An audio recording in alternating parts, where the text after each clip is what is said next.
对这群中高龄的学员来讲，虽然退休，不过却伫南区乐龄中心找到因的兴趣，甚至有机会学音乐愿望。其中先伫8档的陶笛班，因为陶笛方便走，行到倒，吹到倒，学员伫公园的小少练习。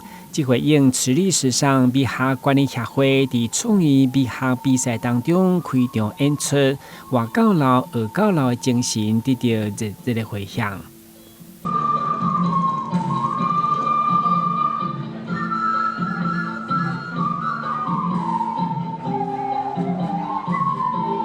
除了陶笛以外，这款有天童乐器称呼的竖琴，特别是这款古锥的迷你形体，较少看见，所以每一摆登场总是吸引民众眼光。加上企业热情的赞助，毛改版像目前全台湾为乐龄族的竖琴团体，相当难能可贵。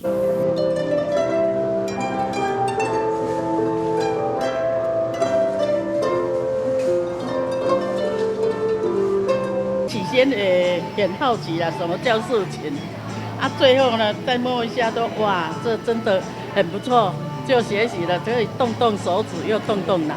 小的时候，家里环境还不很 OK 啊，让我们读书就很不错了，所以我们长大自己有能力了，啊老啊有时间啊，来圆自己的梦。我年纪大了，将近80了。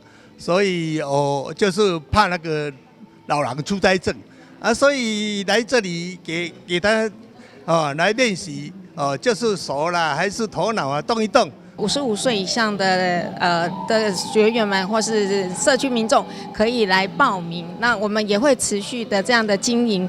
那目前呢，就是像我们要表演的竖琴，也是全台湾第一个成立这样的一个社团，所以呢，我觉得非常的有创意，而且呢，也可以提供给我们学员一些非常精彩的一个表演。南区乐龄中心伫戏曲国小历届校长的支持甲用心经营。今年已经第18档，除了让这群乐龄的长辈学音乐，也有机会四季登台，让因有丰富的演出经验。